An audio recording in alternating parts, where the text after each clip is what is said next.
If you see a child pulling a train with one arm, you will immediately say, "The one pulling this train cannot be the child, because the child does not have the necessary strength to do it."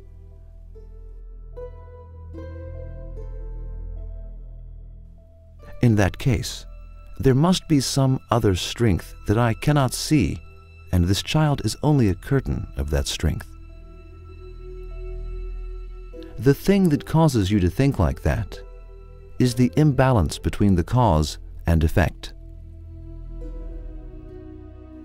The child, in this example, is the cause of his or her pulling the train is the effect.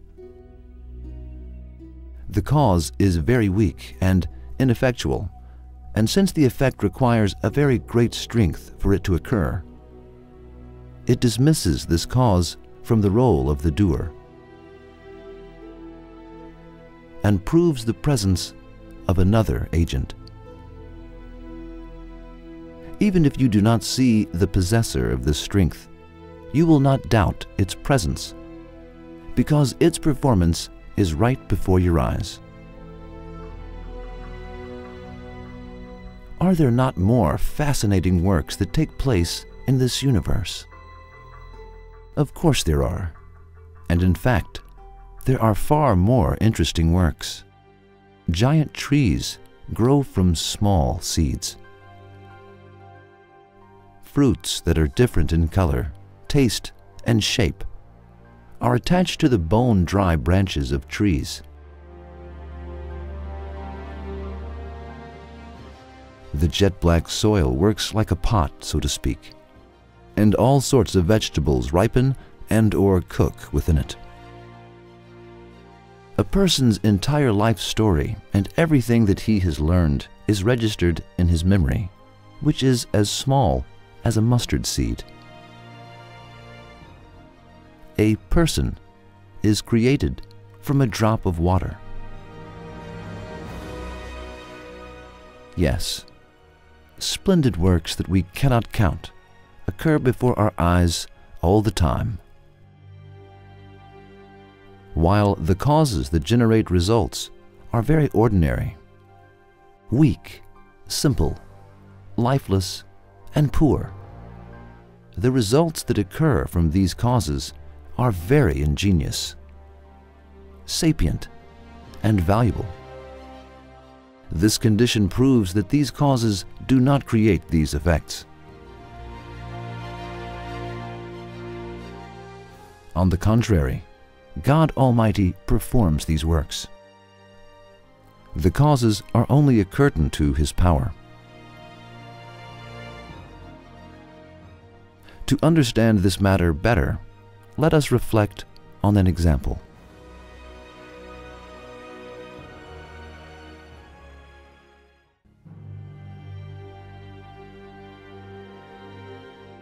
The golden plover bird, which is 200 grams, migrates 4,000 kilometers from Alaska to Hawaii every year. It covers 88 hours, 3.5 days, of travel as it flaps its wings without stopping. Scientists had figured that the birds needed about 82 grams of fat as fuel to complete this journey.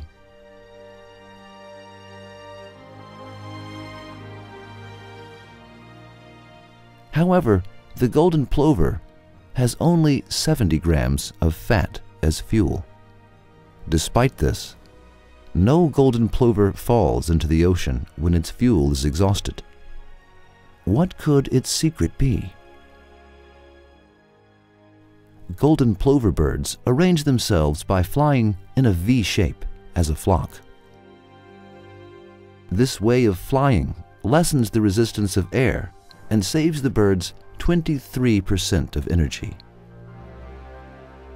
In this situation, 6 to 7 grams of additional fat will remain once the birds land on the ground.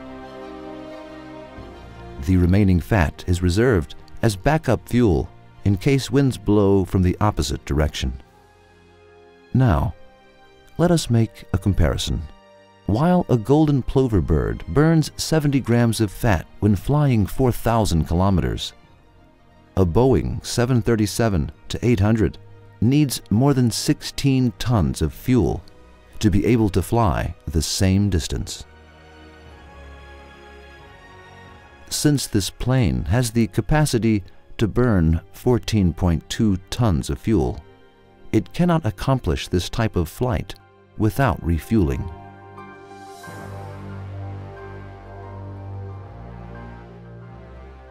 In this example, the golden plover bird is the cause, while the effect is the activity and journey that it accomplishes. The golden plover is a bird that can be understood by its name. It does not have intelligence, wisdom, power, strength, etc. However, its journey is one that can only be completed through an immense amount of wisdom and strength. For this effect to occur, it would require some kind of knowledge and power. Since the golden plover does not have this kind of knowledge and power, it proves that the golden plover is not making this trip on its own, and that it is being made to undertake this journey. If you do not accept that the golden plover makes this journey with God's help and grace, then answer the following questions, and we will see your answers.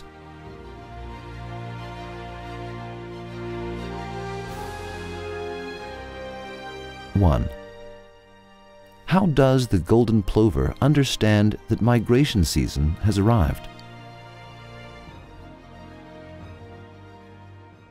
2, if there were not signboards on the road, then we could never find our way. In fact, we would get lost despite having followed the signboards and having used maps. Yet, the aforementioned bird is never lost. Which signboards does it follow to find its way? 3, the bird flapping its wings non-stop for 88 hours is a task that requires immense strength. Marathon runners, who are the most enduring of the people, can only run 40 to 50 kilometers at most.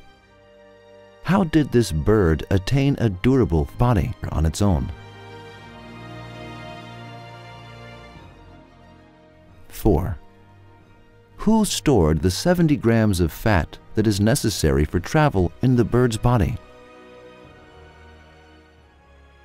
5, who taught them to fly in a V shape so they could break down the wind's impact? 6, an airplane designed by humans cannot even be compared to the golden plover bird. The plane has an engineer. Then, is the golden plover an act of coincidence? 7, the journey that a golden plover undergoes with 70 grams of fat is also accomplished by the awesome airplanes of civilization, yet they burn 16 tons of fuel. In that case, we can say that the craftsman of this bird is infinitely sapient and economical. Can you show another artist other than God as being the possessor of sapience and savings? Now, reflect on the imbalance between cause and effect. In your reflection, you can look at these events. A cloud is the cause and the rain is the effect. An egg is the cause and the chicken is the effect. The brain is the cause and the writing of a library within it is the effect. Matter is the cause and the transmission of sound is the effect. The honeycomb is the cause and the honey is the effect. The silkworm is the cause and silk is the effect. During your course of reflection, think of how simple, lifeless, and ignorant the causes are, and of how immensely extraordinary the effects are, and how they reflect the handiwork of knowledge and power. Then consider the entity who works behind these causes. In other words, see God Almighty with your intellect's eyes.